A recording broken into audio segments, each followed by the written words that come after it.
Halo, kembali lagi di Saus Serba Anak Kos. Kali ini di playlist tema seputar info, kita akan soroti COVID-19 hingga dianggap konspirasi. Oke, langsung saja.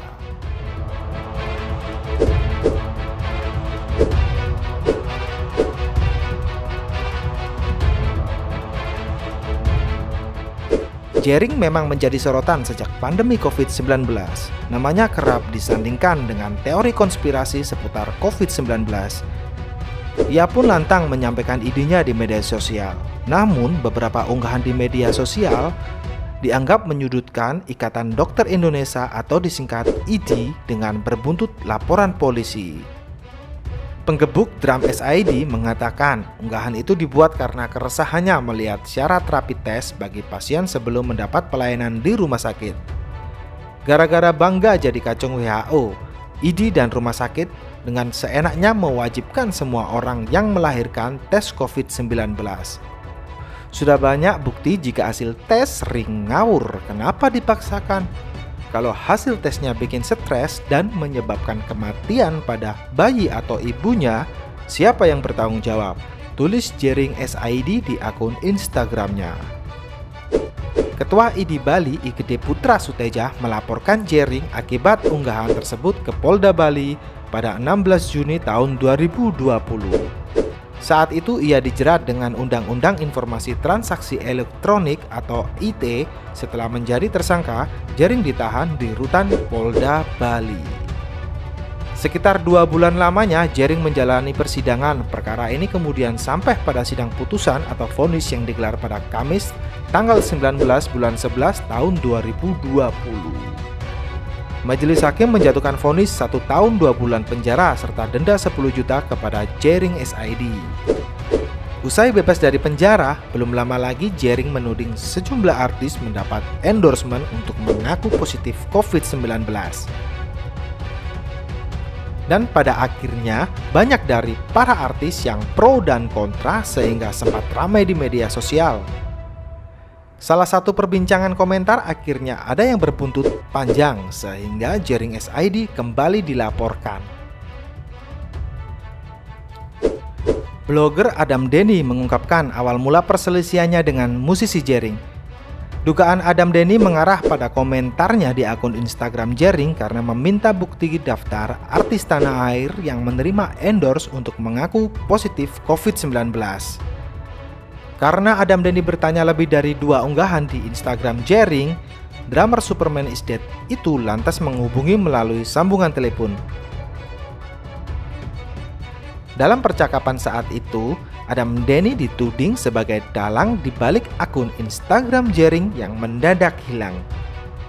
Adam Denny mengaku dihina, dimaki-maki hingga menerima ancaman dari Jering.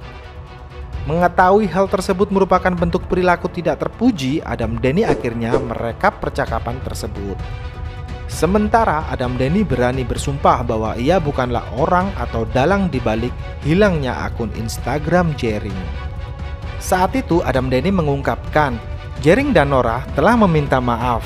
Namun Adam Denny melaporkan Jering dan mengaku tak menemukan jalan mediasi. Wah, semoga ada titik terang ya. Dan semoga di kedua belah pihak bisa bersabar lagi. Meski sabar itu terasa kesal.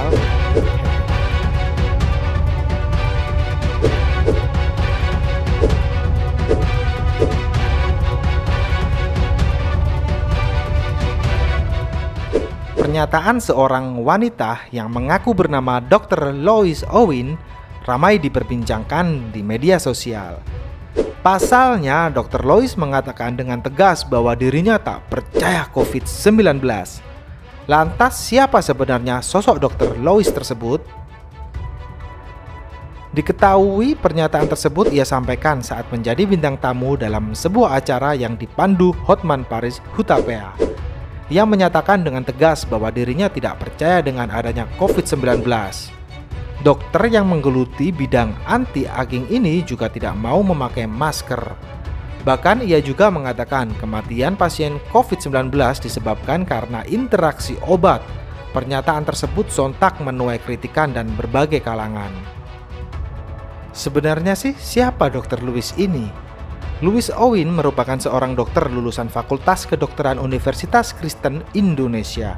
Ia lulus dari Fakultas Kedokteran Universitas Kristen Indonesia pada tahun 2004. Kemudian Dr. Lewis melanjutkan pendidikan dalam bidang anti-aging medicine di Malaysia. Diketahui bidang keilmuan tersebut belum diakui sebagai bidang keilmuan dokter spesialis, melainkan hanya setara S2 di Indonesia. Dilihat dari unggahan di media sosial, diketahui ia kerap melontarkan pernyataan kontroversialnya yang meragukan COVID-19. Atas pernyataan itu, Dr. Tirta pun ikut buka suara. Setelah dikonfirmasi ke Ketua ID Pusat dan Ketua MKEK, diketahui Dr. Lewis tak terdaftar sebagai anggota ID. Saya yakin teman Saus sudah banyak yang cerdas dalam mencermati sebuah berita. Ambil segi positifnya, buang negatifnya. Kita semua berhak beropini, tapi berdasarkan fakta dan data. Sudah saatnya kita saling membantu untuk menuju Indonesia yang sehat, ekonomi pun kembali normal. Tetap berpikir positif, patuhi aturan prokes, jaga kesehatan, minum kopi jika kalian penikmat kopi. Jangan lupa main-main ke channel Serba Anak Kos karena di playlist Serba Anak Kos banyak tema-tema menarik yang harus kalian tonton. Biar pertemanan kita lebih harmonis lagi, nggak ada salahnya jika kalian tekan tombol subscribe dan aktifkan tombol loncengnya. Bagikan informasi ini jika menurut kalian info ini bermanfaat. Terima kasih teman Saus sudah menonton video kali ini. Sampai jumpa di video selanjutnya. See ya!